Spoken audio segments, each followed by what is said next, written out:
Okay. Let's get started. So now that you're approaching the spring months, more of your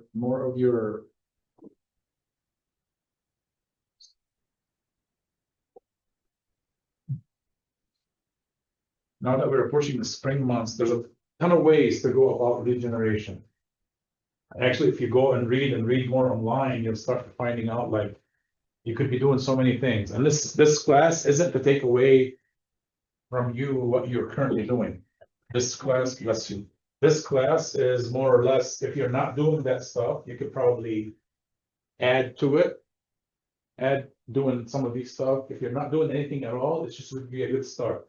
These are like the top 5 things that top agents do in a spring market. Does that make sense? Starting off with number 1, understanding why is it spring leverage season? Inventory shifts, seller confidence rises, buyer agency increases. So just so you know, especially right now, a lot of your sellers, if you've been doing some prospecting and some talking to sellers, and you've been on the phone with sellers, you notice in the winter months, the excuse is always the holiday. It's the holidays, we'll wait till the holidays are done. After the holidays, we're thinking about doing something. After the holidays, we'll move. So the holidays kind of take over. As soon as January, February hits, they'll start thinking about, okay, spring season is coming up and I'm probably better off starting to list in the spring or putting my house on the market in the spring. So the mentality of the seller shifts in terms of their ability or willingness to want to list their home. Number 2, a lot of, especially in Michigan, because of the seasonality and because of the weather we have, a lot of people in Michigan think, well, if the weather improves and it gets warmer, more than likely the house is going to sell for a lot more because there's going to be more buyers. And not to say it's not, it could very well be. Now, yes, we understand homes sell in any market. Homes sell in every market, regardless of the weather, correct? It's just who are the buyers and who are the players at the time may differ or may change. But with that said, the seller's confidence goes up. So the conversations with them are a lot more favorable and a lot more confident in terms of their willingness to want to list the home.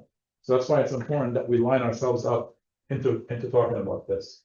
And remember, when we talk about lead generation, the goal isn't to always necessarily be looking at how do I prospect for a client or for a buyer. The lead generation, when we talk about lead generation, it's always after listings because of the ability to leverage those listings. We talked about that before. Listings equal market share. Listings equal sign in the yard. You can sell the listing while you're on vacation. Someone else is going to show it and present you an offer. You are leveraging a higher potential hourly rate by working with sellers than you are with buyers. Yes or no? Yes, because on a buyer side, I might be going on a showing for 1 house, 2 houses, 3 houses. They may like the 4th home. I put the offer. The offer may not get accepted. Now we go back to the drawing board. I spend another hour or 2 showing them other homes. And I put an offer. Then the offer gets accepted, but the inspection may not go well. Then we go back to the drawing board. So you get it. You could spend approximately, the industry stats say you're going to spend approximately about 35 hours working with a buyer on average. Some people spend 60 hours working with a buyer versus how many times does it take you to get a listing from the seller? Maybe 1 visit. Some of you might get it on a 2nd visit, but majority of the time when you go to the listing appointment, this will be the only time that you're going to go in front of the seller to visit the property. And now you secured yourself part of the transaction, or at least half of the transaction. So every time you hear lead generation, what are we lead generating for? Sellers or buyers? Sellers, always sellers. The buyers are a byproduct of your listing. You don't understand, there is no buyer if there's no listing. Is that correct? There's no buyer if there's no home to sell them. So it's the egg and the hen or the chicken, right? Which came first? Listings drive buyers. So The buyer is a byproduct of the listing. Right now, the only reason Zillow has any sort of buyer to send you, or buyer to refer you, or buyer to put in front of you, or Redfin, or Realtor.com, or Google Ads, or Facebook Ads, why are they able to present you with a buyer? What's the reason? Because there are listings that they can showcase that buyers are saying, oh, I'm going to click on it, I'm going to look at it. If there were no listings, nobody would be able to generate any buyer. Is that correct?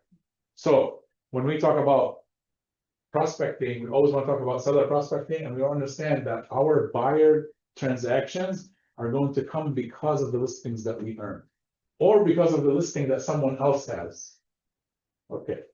Buyer urgency increases during the time in the spring. How does a buyer urgency increase? Well, again, same thing like it was with the seller. The holiday season is over, but also seller buyers right now think there might be more inventory on the property. There may be more properties that I can take a look at. There may be more stuff that I can put myself and my family in, more options now than there were in the winter. Okay? So what people are going to do is they're going to go out and they're going to find the urgency to try to find the home during the season, which is the spring season. Most buyers are also going to turn around and want to put their kids in schools. So if they're aiming or they're targeting for a school system or a school district that they want to be at, they want to wait till the schools are done, which is right now around May for some, June for others, and they're going to start getting into the habit of looking at homes and trying to find homes. So the urgency and then the perspective kind of meets. The seller thinks the market is better, the buyer thinks there's a little bit of urgency. This is really what creates a great spring and a summer market. All right, the fastest way to income in terms of ranking, the fastest way to income in terms of ranking, meaning it doesn't mean those don't work. It's just saying, what's the fastest, easiest way to go about grabbing what are the low-hanging fruit? Starting off with your database. Now, I want you to understand something about database. What is a database? What's the definition of a database?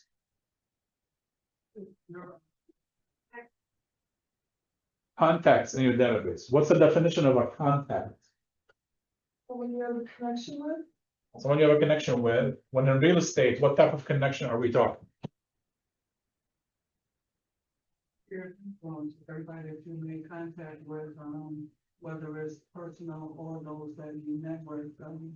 Perfect. Anybody that you had contact or a two-way conversation with about real estate, whether it's people they know you or whether people that met you, the idea is it's a two-way conversation. Nothing in your database would count if that database isn't a two-way communication. In other words, if I give you a name and a phone number, could you consider that name and phone number in your database? Not yet. I just give you a name and a phone number. Now, this is a lead, is what I gave you. I gave you basically a lead. I gave you a name and a phone number. I did not give you a contact. So there's a big distinction between a lead and a contact. A lead is simply a one-way conversation. Someone who clicked on an ad and said, yeah, I'm interested in this property. That's a lead. If you responded to them and then they responded to you and you have a two-way conversation about real estate or about the property, now they become a contact. Well, the fastest way to income is with those people who you've had two-way conversation about a property, who have directly talked to you about real estate and are interested in either a property or a flyer that you had or some information that you were sharing. In second place comes expired listings. Expired listings. Why do you think expired listings could be a fast way to income? Yep, they were willing to sell, and it didn't sell for whatever reason. Could be price, could be presentation of the property, could be the sellers, could be the agent, right? Could be the market, could be the time, could be anything. But these are people who have already understand how it works with an agent. They already hired an agent once. So if they are willing to work with an agent. They are willing to work with an agent because they have experienced that before. So their argument with you about what you do and what value you bring isn't as hard like it is with a for sale by owner. For sale by owner, which should be included in one of these here, but it might be number 6 or number 7. But for sale by owner is also someone who is going to argue with you. Okay, but I'm trying to sell it on my own. What are you going to bring to the table? What are you going to do differently? I already have buyers calling me. I already have people interested in the property. I already. They know everything they need to know. So with the for sale by owner, as opposed to the expired, they haven't experienced what an agent is about. So it's going to require from you a little bit more follow-up. So they are longer. They take a lot longer to convert than expireds. These here we're talking about like fairly quick. Fairly quick. You can get on the phone with an expired that just expired today, and they're mad and they're angry that it didn't happen, and they love, kind of like the contract with their agent is up, and you can say, I noticed that your property expired. What's your plan? Well, we still want to sell it. Well, I'd love to come and meet with you and show you a way where I can list it and. They're still anxious, they're still warm, they're still hot about wanting to sell. Now they may present you with, yeah, we want to take some time off to things to cool. We were not happy with the last experience. You still can work with them on it because they've already been in the market. We're gonna dig in deeper. The third, open house.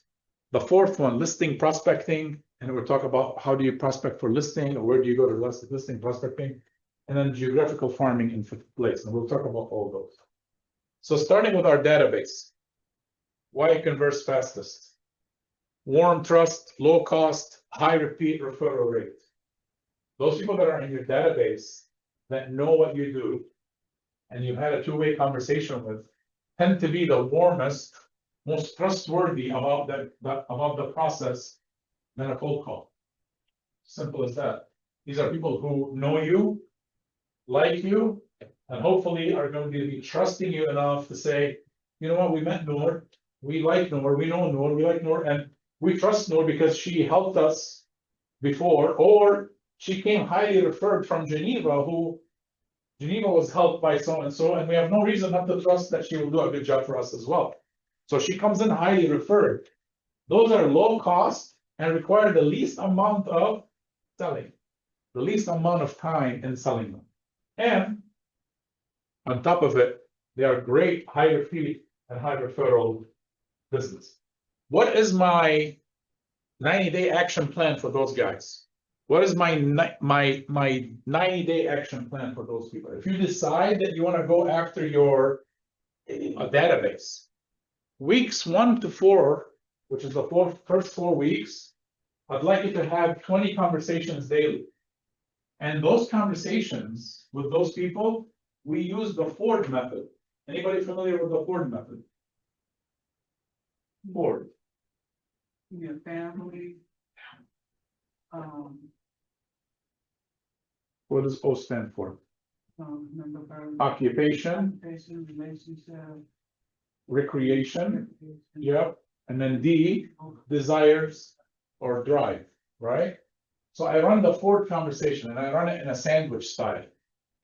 So if I'm calling Jocelyn, and Jocelyn is a friend of mine, and she's in my database, it wouldn't be awkward if I say, hey, Jocelyn, this is Wael, how are you? How's the family? How's work? Right? I'm going family, work. What have you been doing for fun? And what are some of your goals for this year? I know you mentioned that you might be looking at a house up north or a vacation spot down south. Are you still looking to do that? Or what are you working on? What are you up to? Right. Now, it would be very awkward if I call a for sale by owner. And I'm saying, how's the family? How's work? What have you been doing for fun? For sale by owners don't have that relationship with us of knowing us, liking us, and trusting us, so I can run the Ford conversation. With my for sale by owners, I am a lot more direct. Yes, I'm a lot more direct. I'm calling directly about the property. This is a business call. With these guys, the database that I'm calling, I'm doing a 1 to 4 First 4 weeks, I'm doing 15 to 20 conversations daily of just checking in. Hey, hello, how are you? How's it going? Good. And here's what's gonna be interesting, and you guys are gonna find out. If I call someone and I ask them about, if I call Noor and ask about her family, the normal say she would answer about her family and she would ask about my family. And if I say to Noor, how's work with you? I know you're at Ford. How's work with you? Oh, Ford is good. You know, how about you? Oh, real estate is great. I have a chance to talk about my work and what I do. That's how normal conversations are. So it's not going to be awkward. And I'll say, what have you been doing for fun? And she's going to tell me what she's been doing for fun. And she's going to in turn ask me about what I've been doing for fun. Right? And then what are some things, any vacations you have planned? Are you planning on going anywhere? What are you working on this year? What's so, you know, the idea is I want to stay in touch with them. Now, weeks next, I'm going to be making 5 equity calls weekly. Who knows what an equity call? Good. We're going to learn what an equity call is. Equity call is basically me calling Noor, knowing where she lives, because she's in my database, and telling Noor, I was doing a little bit of a market analysis on the area or in your home. Did you know the average market price in your home or in your block, in your street, in your city is this? Are you curious to find out how much your home is worth? I'd love to send you an idea of what your home is worth. Now, she may be selling, she may not be selling. That doesn't, you're not selling her anything. You're just basically giving her an equity call. Hey, I just want to share with you, this is what Zillow is saying your home is worth. I think this is what your home is worth. Or here's what I'm going to share with you what I think your home is worth. Did you know a home sold for this much? Now, a lot of times your database has no idea. And they're waiting for you to inform them of what the value of their home is. I've tried to do equity calls right before I came here. I don't know if you've ever heard of it being done through RPR. Yeah. You can do that through there? Yeah, you can do it through RPR. Now, that's pretty accurate though. It's very accurate. And the thing about RPR, just so you know, RPR stands for real property. RPR gives you a range. So it'll say like anywhere from 130 to 220. It's a wide range, right? So what determines if it's 130 or 220?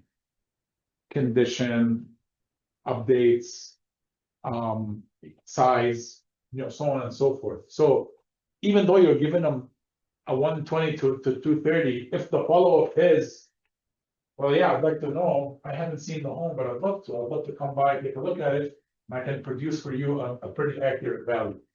So this is more of you trying to get in touch with them and trying to stay in touch with your people.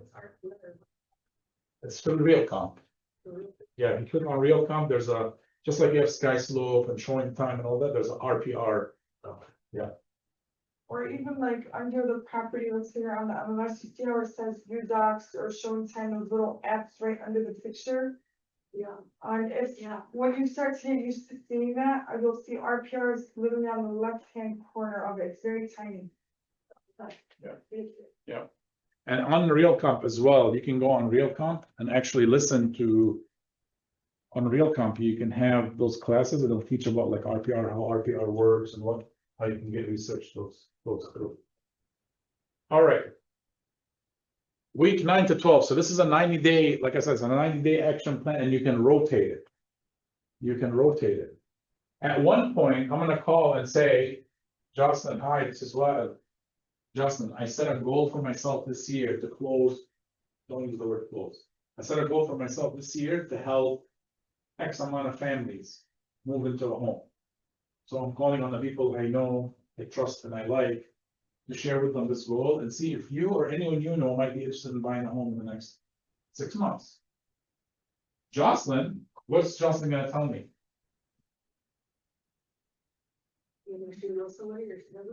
Right. So what is she going to say 99% of the time? Thank you.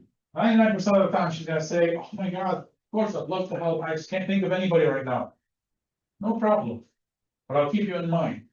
Would it be okay to follow up with you in the next 30 days or so? Maybe you can No, something. Yes, for sure. Okay, great, thank you. So you're asking them for a referral push, right? You're pushing for a referral. And what I'd like to do with those conversations is have a pipeline tagging of some sort. I want to add something I didn't know about Nicole before the call. And because of that call, now I know. So Nicole might mention something like, I'm actually going to be going to Spain in May or June. We're excited, we're going for 3 weeks. So I'll let you know how, we'll touch base after. Okay, no problem. Next time I call Nicole, do you think I better know or better ask about how that Spain trip went? Of course. And how am I gonna know or how am I gonna remember about that Spain trip? I'm gonna tag it. I'm gonna tag it in there saying, Nicole's going on a trip with her significant other. They're going, she'll get back with me in June, blah, blah, blah, blah, blah. So now when name pops through command and it's time to call Nicole, I'm gonna be like, oh my gosh, I'm gonna ask her how Spain went. It just makes it a whole lot better. It just makes the process a whole lot better, and it makes the relationship tighter. It makes the relationship deeper. It's like right now, if I was to ask her, how's your son, who's a firefighter, how's he doing? Great. Good, so I remember, right? Yeah, see, so I remember, so she's impressed. I don't know what that means, but she's impressed. But if she was a client of mine, and I ask her about stuff that she shared with me, that means I am listening. I'm actually attentive to what they're saying. And that's part of building a relationship, because you want them to think of you when it comes to real estate. We are not going to motivate people to buy or sell. We're not that good. Listen again. We are not going to turn a seller or a prospect into a seller or a buyer. We're not magicians. They have to be sellers. They have to be buyers. Our job is to be there when they say, I'm ready to buy, I'm ready to sell. God, who can I think of? Just like when you're ready to have to buy pop, right? Who are you going to think of? You're going to think of Coke, Pepsi, right? Why? Because that's what's on top of your mind. That's what's in front of you. That's what's being pushed on you everywhere you go. You see it, you see it, you see it, you see it. So that's why we say part of the follow-up that you do with your clients is you're going to stay front and center on their mind via text, via a call to check on them, via an equity call. Hey, how are you? Just checking in, seeing how things are going. Oh my God, I saw that a lightning hit Livonia. I wanted to call you and check on you guys. I know you live in Livonia. How's it going? Good. Oh, I heard we're getting a new park in this area. Did you know about it? Did you hear anything about it? No. Okay, well, great. Then I have some information I'll share with you. It's that type of stuff. You become the mayor of your own database. So you become the news source, Because if you're not the news source, everyone else will be. And when it comes time to remembering about real estate, or when it comes time to actually doing real estate, what's going to happen? They're going to remember the news source. They're going to remember the person who is in front of them. Who's that person that's been talking to them? Who's that person that's been in touch with them? Believe it or not, you would think people don't forget what you do. They'll quickly forget what you do, because we talk about real estate on a daily basis. However, they're not talking about real estate on a daily basis. They're talking about the kids and about practice and about work and about the bills and about all that stuff. And when I say real estate, they're like, I can't think of anybody. Versus them saying, oh, of course, it's going to be so and so. I've talked to them last week. They sent me an email 2 weeks ago, right? So we're staying in touch with them. Any questions so far on the database before we move on to the next source? Good? All right. Next up, talk about expired listings. Why are they high motivation source?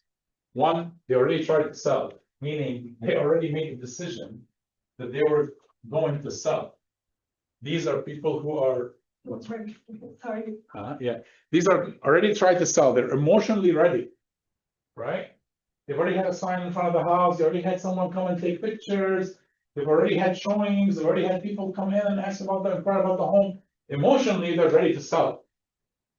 What they're looking for is they're looking for a strategy shift. They're looking for Amira to come in and tell them, here's what we're gonna do differently to get the home sold. Here's what we're gonna do differently to get the property in front of a lot more buyers. Here's what we're gonna do differently, right? To ensure that this time around, when the property goes pending, it actually closes. Don't be surprised how many of those expireds have had offers. And people tell you, I sold it. I had a pending offer and it went 3 weeks and then the buyer backed out or the deal died. So here comes our job with expireds. We have to give them a different strategy. And it's a 3-part strategy. Part 1 is the pre-listing.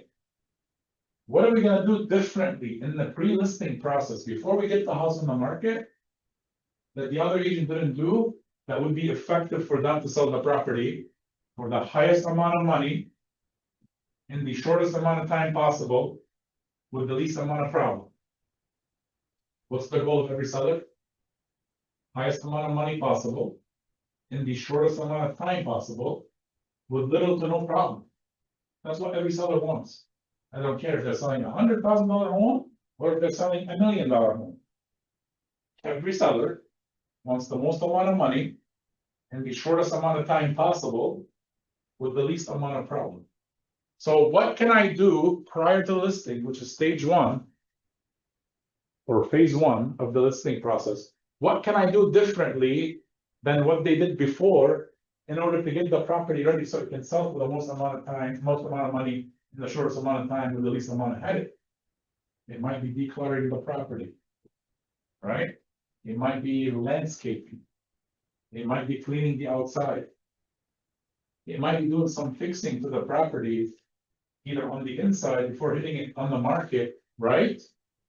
Maybe patching some of the holes of the walls, maybe the smell of the home, maybe the carpet, maybe the aesthetics, right? All that stuff matters. And this is what they're looking for. They're looking for you as the professional to advise them. Because guys, if I come in and all I do is I take an expired listing and I turn around and I just put it on the market and do nothing different, what's gonna happen? Same outcome. Same outcome. Because it's the same, nothing has changed. I have done nothing to improve or to help. Now, some people get lucky, they just put it back on the market and it ends up selling or whatever, but that's not because they actually did anything to it. It's just because the luck of the time. But that's phase 1. Phase 1 is I gotta figure out pre-listing before I hit the market. What do I have to do? Now, phase 2. Lost the pen. Yeah, I Phase- went crazy. okay. Go on. Phase 2 is now it hits the market. How do I market it at a high level? That's phase 2. How do I market at a high level? Am I running an open house? Am I making some just listed calls to the neighborhood? Am I door knocking the neighbors? Am I calling my database and I'm letting them know, hey, Nicole, how you doing? Good. We know each other. So, just want to let you know, I just listed this house. I know you live in different heights. Yeah. I just listed this house in Rose Hill. And I just wanted to let you know, it's this much, I'll give her the details. I'm not calling her because she's a buyer for the home. I know she lives in Dearborn Heights and she probably has no interest in it. But I'm still calling her, let her know I listed this home in Rose Hill. If you do come across anybody who's interested in buying a home in Rose Hill, please let me know. Now, was that a useful call of my time? Yes. And she was in my database. Right? She wasn't necessarily a potential buyer, but she was in my database. I still have to make the call. Now, how many agents that take listings make a call to their database letting them know I just took a listing in XYZ and this is what it is? That's number 1. What else can I do? What else can I do when the property is active to get it on the market to make sure that it gets for the highest? What exposure can I do? Maybe I call it just listed. Maybe I run an open house. Maybe I do some flyers. Maybe I do some door hangers. Maybe I do a couple of social media videos highlighting the property. Hey guys, just want to share with you this beautiful listing that I took. Let me turn the camera on. Whoop. Turn the camera on, the camera's on the home, walk them through it, preview, the open space, so on and so forth, right? So what am I doing while the listing is active to ensure that it gets the most amount of exposure? Or exposure? No, those can even Exactly. reverse prospect. Reverse prospect, all sorts of things, there's all sorts of strategies. The idea is I have to, in my mind, think, what is it that I'm gonna do differently than the agent that they had before? So I don't end up in an expired like that. And then phase 3, when it goes under contract. So now that I got the offer and it's under contract, how am I going to bulletproof this transaction? Because Mr. Seller or Mrs. Seller told me they actually had it under contract. And 3 weeks later, the deal died. How can I make sure that the deal does not die? So I can ensure my seller gets to the closing table and gets their money in the quickest amount of time possible with the least amount of problems. So working with expireds, they're emotionally ready. They need from you a different strategy. They need from you, what is it that you're going to do differently? In all 3 phases, the pre-listing, the actual listing, and when it goes under contract. It's not a one, you gotta have a plan for each step or for each phase of what you're gonna do. Any questions on the expireds so far? Where do you find them? All right, beautiful. Redex, Vulcan 7, VOLCUN 7, VOLCUN 7, Red, Redex. Yeah. And yeah, those are two different softwares that you can use. We have, by the way, we have access to them. So if any of you are interested in taking a look at it, we can get you on it, and this way you can get some of these numbers or some of these names out of their expires. Also through Realcom, through Remind, you're able to pull data. Through Remind. You know how you do the Remind? Okay, it's called Remind through Realcom. Well, well, it's very close now, right? So, Usually these guys have not as Remind, yeah. so I don't know how to figure that out. What Correct do me you- if I'm wrong, this is what I do with the expires, I go on Realcom, I reverse it through Realcom. That's, Is that, yeah, that's what you're talking yeah. about? So you can try to get, now the data may not be accurate, like 100%. You may get like 4 or 5 numbers to one name. That's okay, it's a dialing number, that's a numbers game. You just get a call and you get a hold of them. Now, one thing I used to do with the expireds, because back in the day, age myself now, but back in the day, cell phone wasn't like that big, you know, people had landlines. So if I'm gonna try to call someone from the office on their home, if they're at work, I can't get a hold of them until that evening. So I door knocked a lot of those. I door knocked a lot of them in the morning. I door knocked a lot of them in the evening. Basically, especially if the expired is within our city or within our area, there's nothing wrong. Why would I wait to get a hold of them? Especially nowadays with the technology that's happening, a lot of people are blocking numbers, they have Google Voice, text only, you know, all sorts of different things to avoid that face-to-face. So if I can get in there, knock the door, and they open and say, hi, I noticed your listing expired today. Came across my desk as an expired listing. What I'd love to do is I'd love to share with you how I can go about getting you that on the market and get it under contract.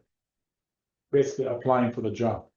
So people door knock, or you can call. Now, if you're going to be making expired listings and for sale by owners and unconditionally withdrawn as part of your daily routine of calling, or just listed, just sold, like we're gonna talk about in a minute, then it's worth getting the service because you're gonna be dialing and you're gonna be eating those numbers, so it'll be worth getting the service.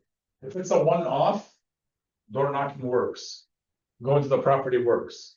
But the key to the expireds is the speed to it. That's why it says daily. Call new expireds daily. So if they expired today, I can't wait 3 days to call. Why? What would happen in 3 days? There's already 100 agents going at it. Correct. And what could happen? A new contract with another agent. Could be listed by them. So you might go in there and it shows expired, then you go 2 days later or 3 days later, you'll see it listed with another agent. And that's just because the other agent got to it before we do. So I want to try to get to the expired and get in front of a face-to-face appointment with them, so I don't have to lose to another one. Now, sometimes these expireds will tell you, like, we're looking to take some time off. Again, 8 out of 10 agents, I would say 7 to 8 out of 10 agents, as soon as they get that phone call or they get that answer from the seller, say, yeah, we're gonna hold off from here, we're not gonna list. I know it expired, but we're done, we're not listing. 7 out of 10 agents will never follow up. 7 out of 10 agents will say, oh, they don't want to list anymore. Boom. Real winners will have a follow-up plan. Yeah, they're not gonna list. I'm gonna see what changed in a week. I'm gonna see what changed because they're emotionally charged. They're angry. They're angry. They're trying to sell their home and the home didn't sell. And here you are calling them, telling them, I'm going to show you how you're gonna sell it. And they're like, I'm done. I want some time off. They just came off of a bad relationship. They just broke up with their boyfriend or girlfriend, and they're coming in. They don't want to date. They want to leave the dating season for dating scene for like a week or two, right? They want to decompress. They want zen. Okay, so they wanna calm down, right? So what happens is you call them in 10 days, the conversation is gonna be different. They might tell you, yeah, you know what, now that I think about it, I think this would have been better. It might be a little bit of a calmer conversation. So sometimes don't be surprised if it expires and then it stays 2, 3, 4 weeks and then it goes back up on the market. Or it may be a month and it goes back on the market. Whatever you want to do, make sure when you follow up that you're tracking your appointment and conversion ratios. Why do I want to track the appointment and conversion ratios? It proves to you how much you have to do for it to work. Right, no, good. That's very good. Why do I want to track the appointment to conversion ratio is because 2 things. If I am able to get a hold of people, and go on the appointment, and I'm just not able to get the listing, that's going to be a different fix than me getting on the phone and not being able to get the appointment. That's a different fix. Does that make sense? If I get a hold of Noor, and I tell Noor, and she says, yeah, it's okay, but no thanks. Geneva, I get a hold of her, and we're talking, and she says, yeah, okay, but no thanks. I get a hold of Amira, and she says, yeah, okay, no, but thanks. Then Nicole says the same thing. That's a different fix than me going on the appointment and them saying no thanks.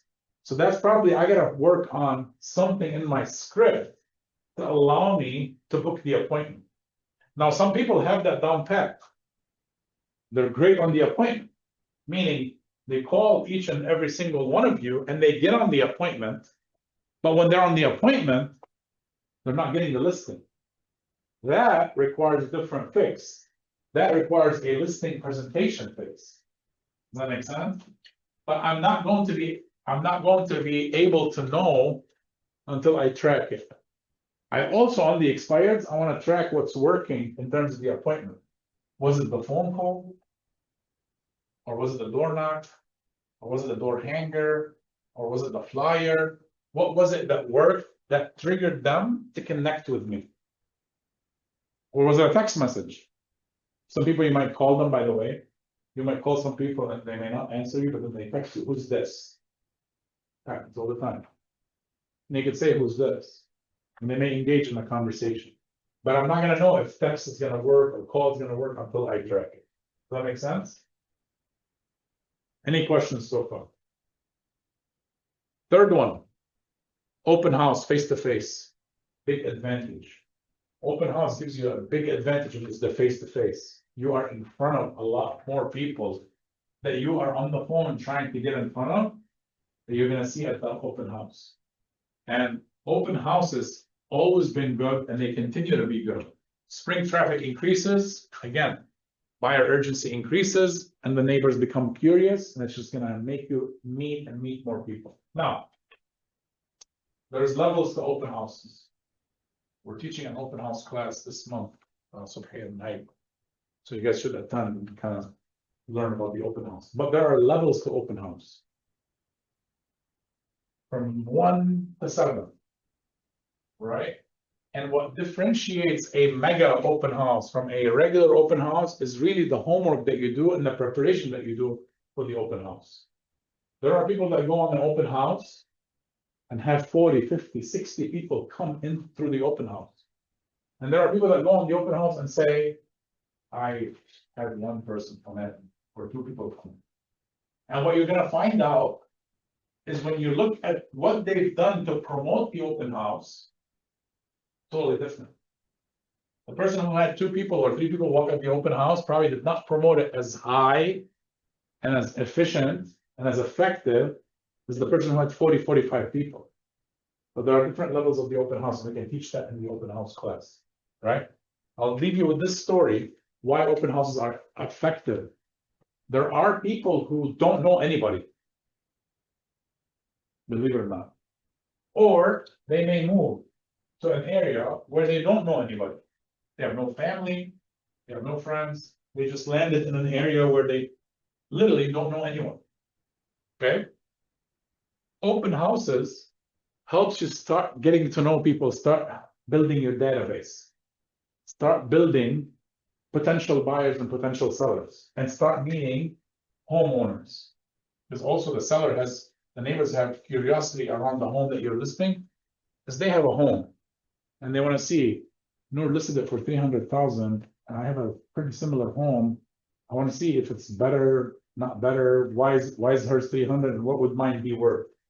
I'm going to compare, right? Compare and contrast between the 2 homes. So now you get to meet the sellers. I know an agent who moved to New Jersey from wherever he moved from, and he knew nobody. He did 40 open houses that year, 40, and he did 48 closings from open houses.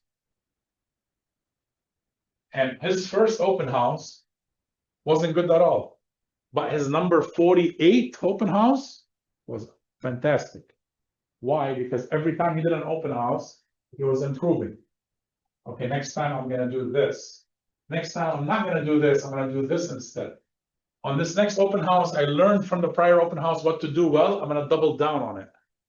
You know, I knocked 50 homes, I knocked on 50 doors to invite them to the open house, and actually 25 of them showed up. I'm gonna knock on 100 so that 50 can show up, 55 can show up. And some people say, what's the point of having the neighbors come in to the open house? It's actually market share for you, people will know you. People will know you. They know who's actually working in the neighborhood, who's actually doing business, right? So people, when they come to the open house, or when they come to visit you at the open house, they are potential sellers, potential buyers, or might have family that want to bring in and live into the home. Open houses are an amazing source of business, and they still work. They just have to be done right. Okay. 90-day action plan on an open house. Post 2 per month minimum. 2 per month minimum. And by the way,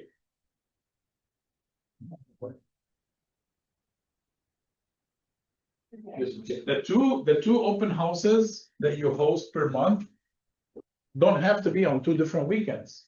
Does that make sense? You can host a Saturday and a Sunday. So one of the complaints that I hear from people is like, man, I'm gonna do 40 open houses a year, and I know those 40 open houses are weekends. That's like, I ruin my weekend. Like, I have no weekend. I'm done. First off, your 40 open houses don't have to be on 40 different weekends. If you do 2 open houses each week, that's 20 weekends. You still have 32 weekends of the whole year to enjoy and do the things you need to enjoy.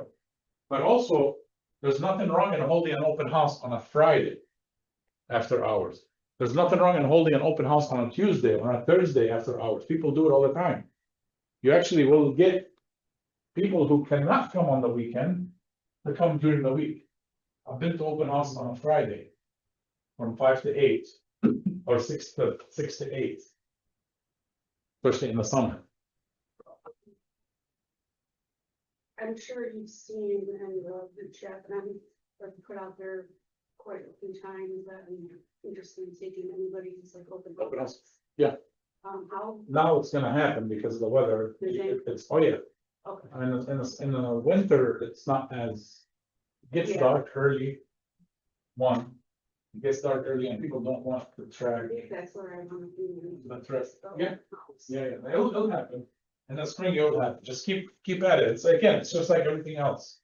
It's follow up and consistency. If you ask once, no one's gonna remember.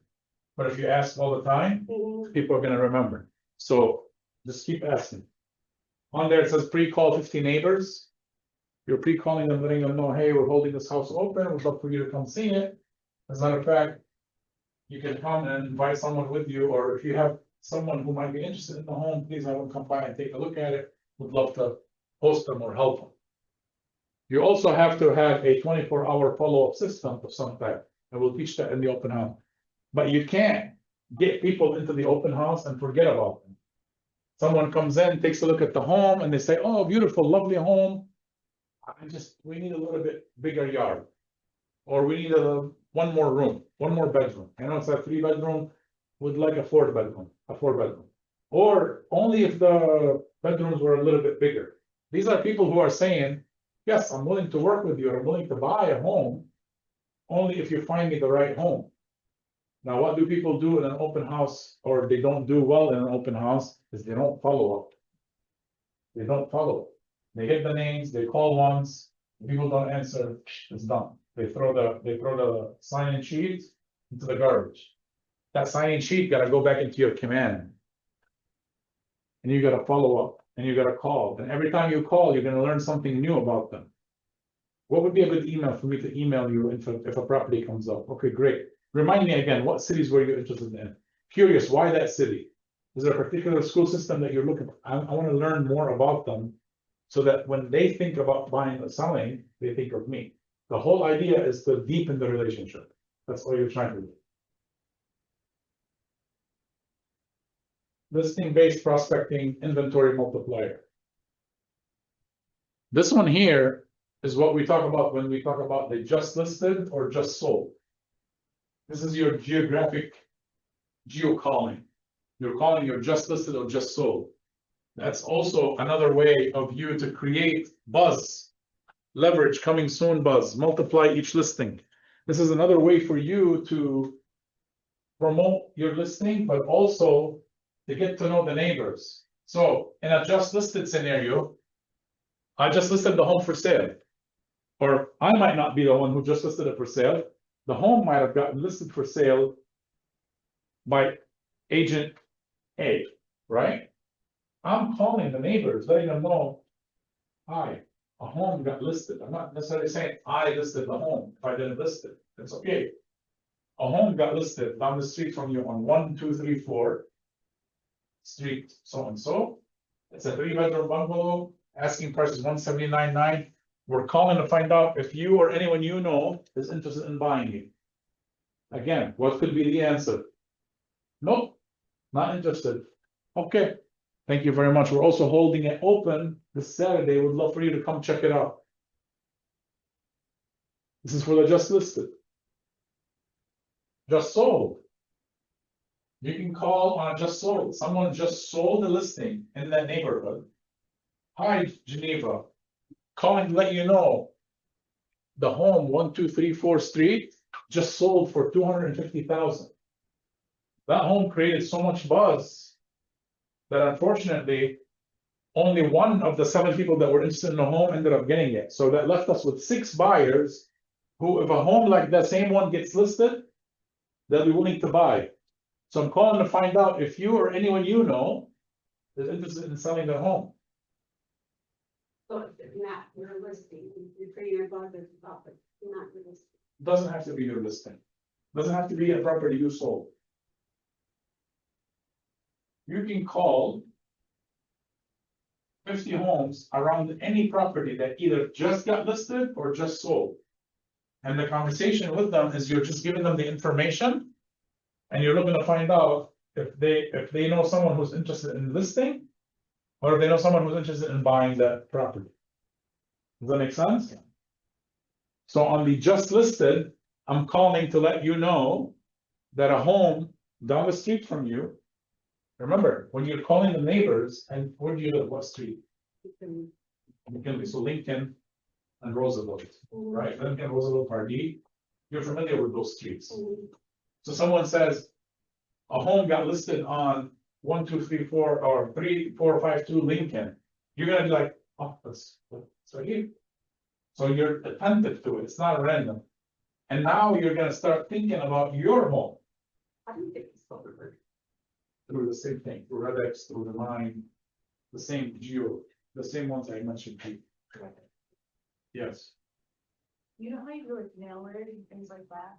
If I do, like for Robert, one time we put like a 3-block radius. yeah, Will that only work if I call those people in the 3-block radius first, talk to them and then? we're gonna talk about the geo, we're gonna talk about the farming, that's farming. So farming is interesting, but I'll talk to you about farming in a minute. But yeah, so that's the just listed call. So why am I calling for the just listed? I'm calling to let you know, a home on 1, 2, 3 Pardee got listed for 179.9, it's a 3-bedroom bungalow. Oh, you're in a 3-bedroom bungalow, it's the same one as mine. My God, mine is worth more. I only paid 35,000 for it, right? See, the reason I'm calling is to find out if you or anyone you know is interested in buying it. Now, you might have family that's interested in moving to the neighborhood. You yourself might be interested in buying it as a rental. Your neighbor next door might be interested in buying it, like I'm not, but my neighbor next door I know is interested. Would you mind connecting me to them? I'd love to take them through it and take a look at it. Right? So that's on the just listed. The just sold, same idea. Hi, a home on 1, 2, 3, 4 Pardee just sold for 200,000. It created so much buzz. We ended up with 5 buyers who are interested in a similar home. Unfortunately, only one of them could get that home. But we're calling to find out if you or anyone you know is interested in selling their home. We have buyers who are interested. And the answer is, I do, I don't, I'm sure it creates conversation.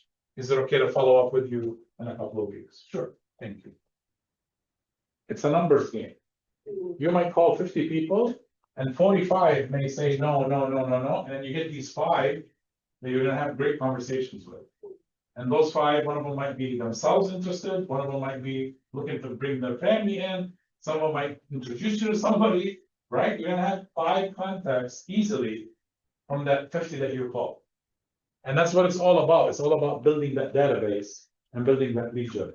Correct? After each listing, 50 to 100 calls, monthly neighborhood update, track warm seller list. That's kind of like your plan. Let's talk about the last one that we're going to talk about, which is the geographic farming. That's what you were asking me about. Yeah, the geo farm. So the geo farm, what does a farmer do? Harvest, well, before he harvests, what does he do? Before he plants, what does he do? Right, what does he do? He's got a plot. What does he do? He just throws the seeds in there? Thank you. So he's got dig up the soil, prep, right? Prep the land. So what you're going to be doing in your geographic farm, right, is you're going to become the authority of that particular farm.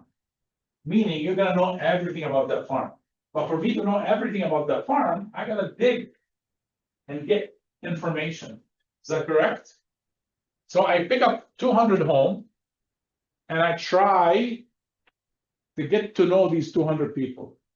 The ideal goal is for me to get to know all 200 people on a first name basis. Oh my God, I know this girl that lives in this house. I know the guy that lives in this house.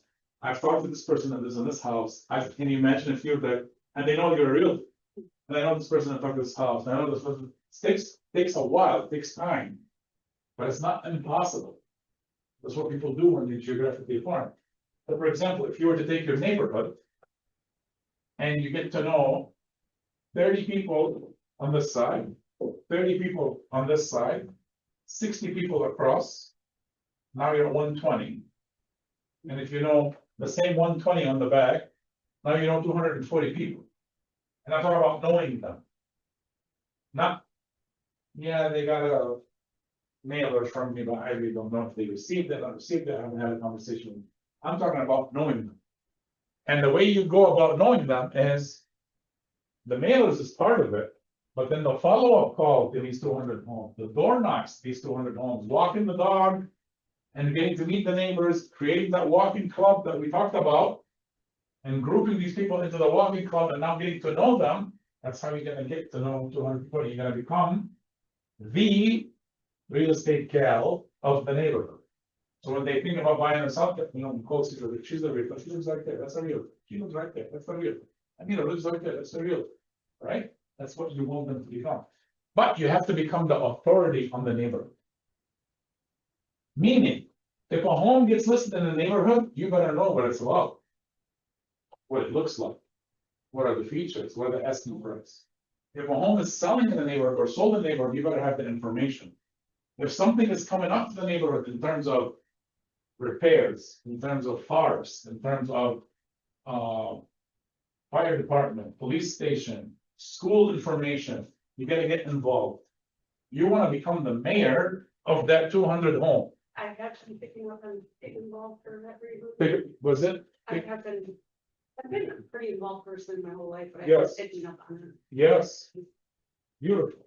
Now, if you see in the plan, what it says you should do, you select the 200 homes, you can send mailers to them, you can call or video monthly, you can host one neighborhood event. Remember we talked about the one neighborhood event. What could be one neighborhood event? Meet a fire chief. You bring a fire truck.